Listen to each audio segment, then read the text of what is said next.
Bom dia, querido ouvinte, você que nos assiste pelas redes sociais. Hoje são 16 de junho de 2024 e estamos estudando hoje a 11ª lição dessa série de lições que tratam do Evangelho de João, cujo título é A Missão do Consolador, né? Qual é o objetivo do Consolador que foi nos deixado por Jesus Cristo. O texto áureo desta lição encontra-se no Evangelho de João, no capítulo 16, dos versículos de 8 a 11, que nos diz o seguinte: Quando ele vier, convencerá o mundo do pecado, da justiça e do juízo. Do pecado, porque não creram em mim. Da justiça, porque vou para o Pai, e não me vereis mais. Do juízo, porque o príncipe deste mundo já está julgado. O objetivo dessa lição, como eu disse antes, é entender o papel do Espírito Santo na nossa vida.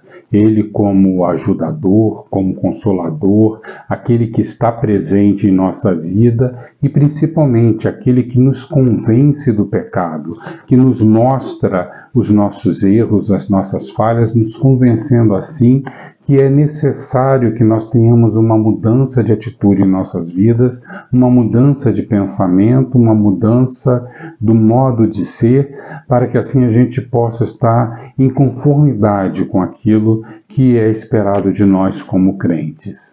No capítulo 15, versículo 26, Cristo falou: Quando, porém, vier o Consolador, que eu vos enviarei da parte do Pai, o Espírito da verdade que dele procede, esse dará testemunho de mim.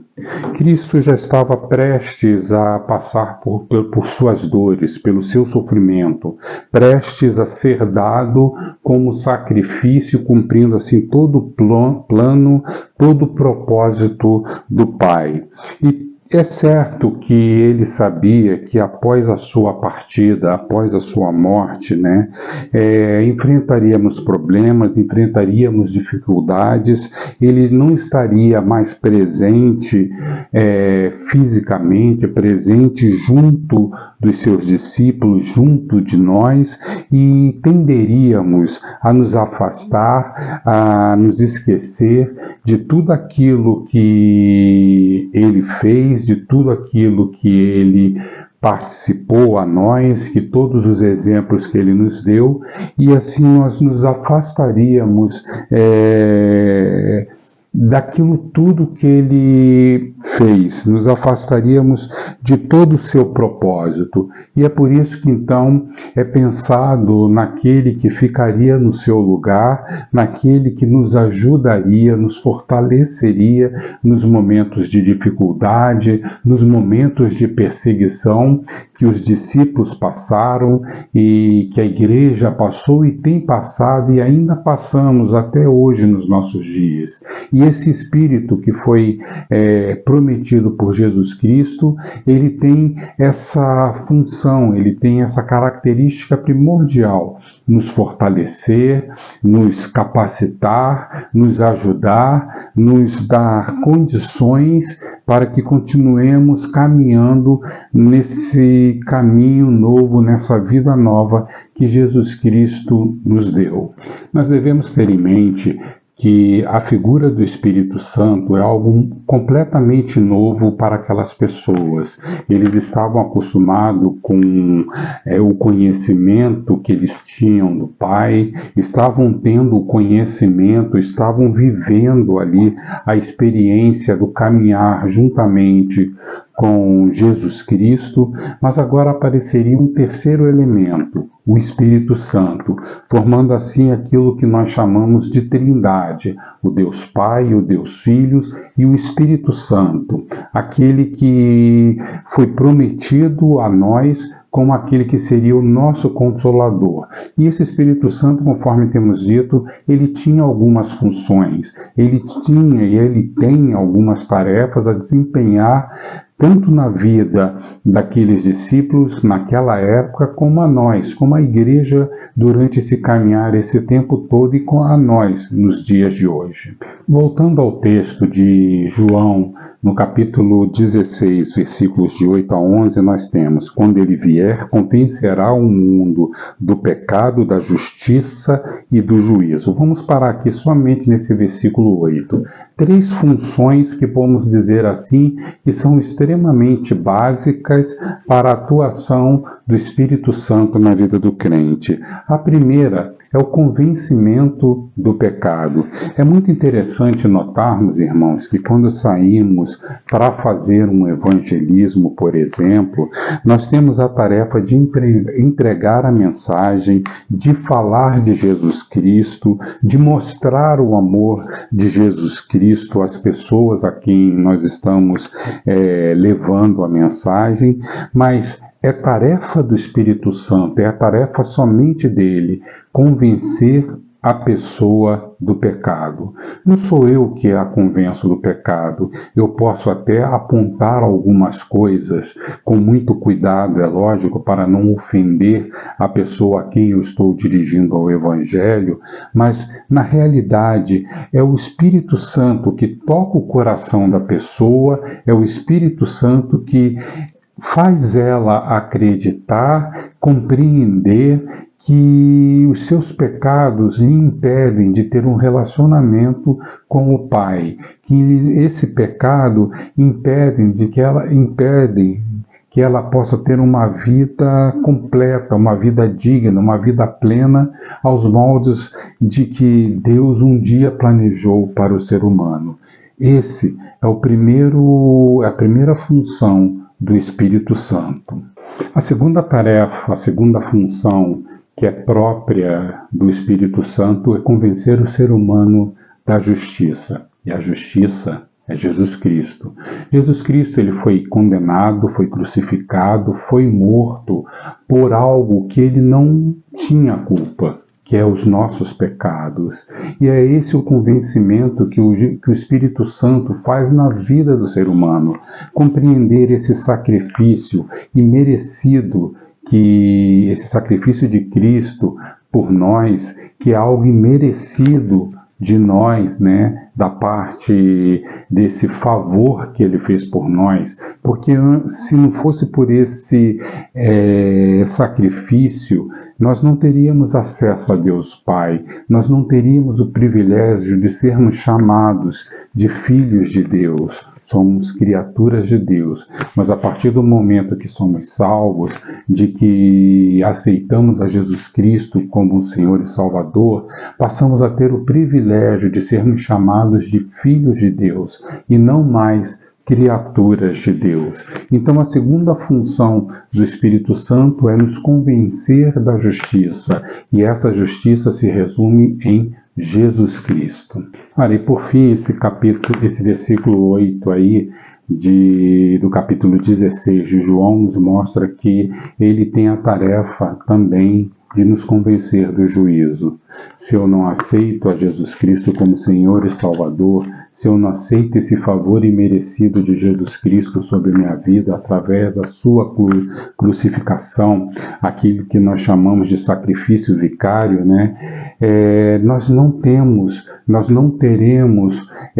acesso a Deus. Nós estaremos condenados a uma vida longe de Deus, e longe de Deus nós sabemos que não existe vida, existe morte. Então é esse o juízo que o Espírito Santo nos convence, nos mostra que se eu não aceitar a Jesus Cristo, que se eu não reconhecer que tenho uma vida de pecado, que se eu não aceitar esse favor, essa justiça de Jesus Cristo sobre a minha vida, eu estou condenado a sofrer esse juízo em minha vida.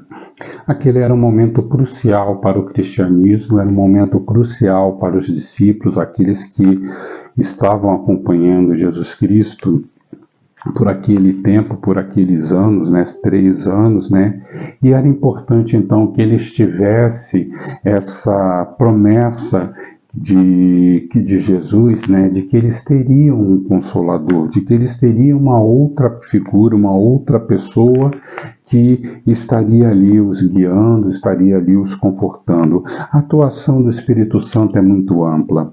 É Ele que nos capacita, nos ensinando como devemos agir.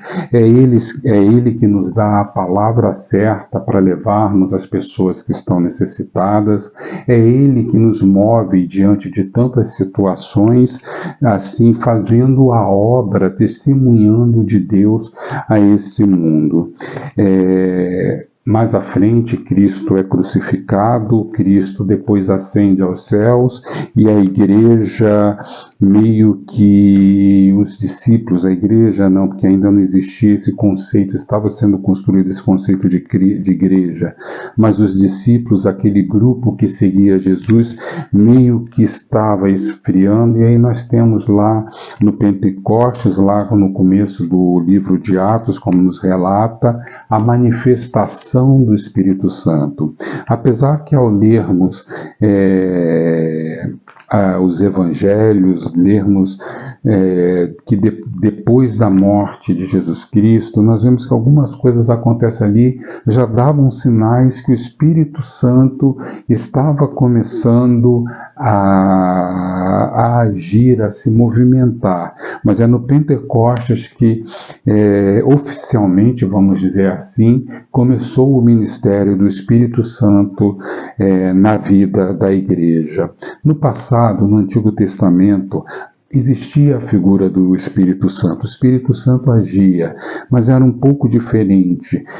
Eram questões pontuais, eram atuações pontuais, onde ele entrava na vida da pessoa, fazia a obra que deveria fazer e depois saía. Mas agora é diferente com a igreja. Uma vez que você aceita Jesus Cristo, esse Espírito Santo é colocado dentro de você e ele não sai mais de você. E isso é uma coisa que você tem que acreditar. É lógico, sim, que temos a capacidade de minimizar a atuação desse Espírito, temos a capacidade de abafar esse Espírito em nossa vida com os nossos erros. Afinal de contas, mesmo depois de batizados e termos aceitado a Jesus Cristo como Senhor e Salvador, ainda habitamos um corpo corrompido, ainda vivemos algumas cicatrizes do pecado que aos poucos vão sendo transformadas justamente pela atuação desse mesmo Espírito Santo. Mas cabe a nós termos essa consciência de que temos que deixar que Ele haja em nossas vidas, que Ele faça essa obra, que nós chamamos aí nesse processo de santificação, que é esse processo em que com os nossos erros, os nossos acertos também, nós vamos crescendo, nós vamos nos modificando, nós vamos nos transformando através da atuação desse Espírito chamado de Espírito Santo. Ainda dentro dessa lição, nós temos a oração sacerdotal que Cristo fez logo após conversar com seus discípulos e lhes prometer o Consolador. Nessa oração, ele intercede pelos discípulos, ele intercede por si mesmo, ele intercede por nós, ele intercede pela igreja. E esse é um exemplo que nós temos. Vamos ler o versículo 17, o capítulo 17. Tendo Jesus falado essas coisas, levantou os olhos ao céu e disse: Pai, é chegada a hora, glorifica a teu Filho, para que o Filho te glorifique a ti. Assim como lhe conferiste autoridade sobre toda a carne, a fim de que ele convença a vida eterna a todos os que lhe destes, e a vida eterna é esta, que te conheçam a ti, o único Deus verdadeiro, e a Jesus Cristo, a quem enviaste. Eu te glorifiquei na terra, consumando a obra que me confiaste para fazer. E agora, glorifica-me, ó Pai, contigo mesmo, com a glória que eu tive junto de ti antes que houvesse mundo. Manifestei o teu nome aos homens que me deste do mundo. Eram teus, tu nos confiaste e eles têm guardado a tua palavra. Agora eles reconhecem que todas as coisas que me tens dado provêm de ti, porque eu lhes tenho transmitido as palavras que me deste, e eles as receberam, e verdadeiramente conheceram que saí de ti, e creram que tu me enviaste, e por eles que eu rogo. Não rogo pelo mundo, mas por aqueles que me deste, porque são teus. Ora, todas as minhas coisas são tuas, e as tuas coisas são minhas, e neles eu sou glorificado. Já não estou no mundo, mas eles continuam no mundo, ao passo que eu vou para junto de ti. Pai Santo, guarda-os em teu nome, que me deste, para que eles sejam um, assim como nós. Quando eu estava com eles, guardava-os no teu nome, que me deste, e protegi-os, e nenhum deles se perdeu, exceto o filho da perdição, para que se cumprisse a Escritura. Mas agora vou para junto de ti, e isto falo no mundo, para que eles tenham o meu gozo completo em si mesmos. Eu lhes tenho dado a tua palavra, e o mundo os odiou, porque eles não são do mundo, como também não sou. Não peço que o tires do mundo, e sim que os guardes do mal. Eles são do mundo, como também eu sou. Eu não sou. Santifica-os na verdade, a tua palavra é a verdade. Assim como tu me enviaste ao mundo, eu também os enviei ao mundo. E a favor deles eu me santifico a mim mesmo, para que eles também sejam santificados na verdade. Não rogo somente por estes, mas também por aqueles que vieram a crer por intermédio da sua palavra, a fim de que todos sejam um, e como és tu, ó Pai, em mim e eu em ti, também sejam eles em nós, para que o mundo creia que tu me enviaste. Eu lhes tenho transmitido a glória que lhes têm dado, para que sejam um, como nós o somos, eu neles e tu em mim, a fim de que sejam aperfeiçoados na unidade, para que o mundo conheça que tu me enviaste e os amastes, como também amastes a mim. Pai, a minha vontade é que onde eu estou estejam também comigo os que me deste, para que vejam a minha glória que me conferiste, porque me amastes antes da fundação do mundo. Pai justo, o mundo não te conheceu, eu porém te conheci, e também estes compreenderam que tu me enviaste.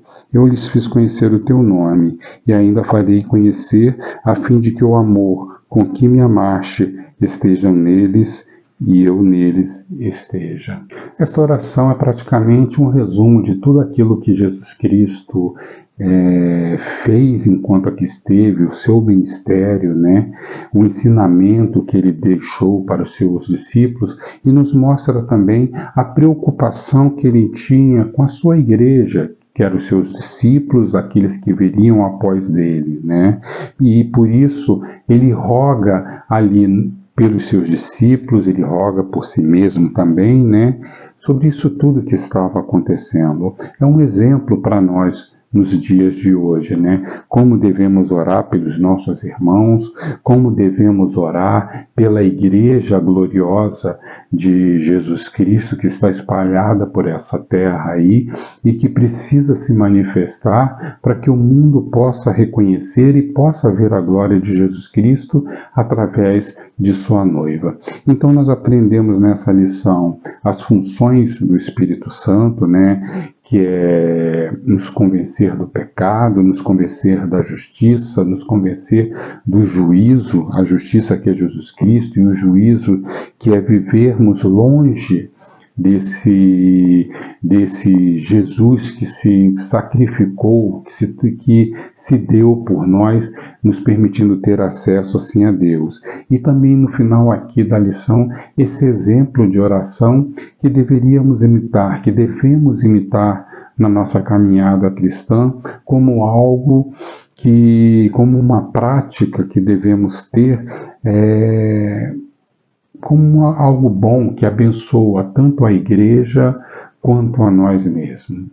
Essa é a lição que eu queria trazer para vocês, o ensinamento dessa lição, né? E que vocês possam refletir nisso e possam pensar na atuação do Espírito Santo na vida de vocês e que possam também ter essa compaixão que Cristo teve e orando assim tanto pela igreja, como por vocês também, como pelos tremendos desafios que a Igreja de Jesus Cristo vive nos dias de hoje. Amém, irmãos.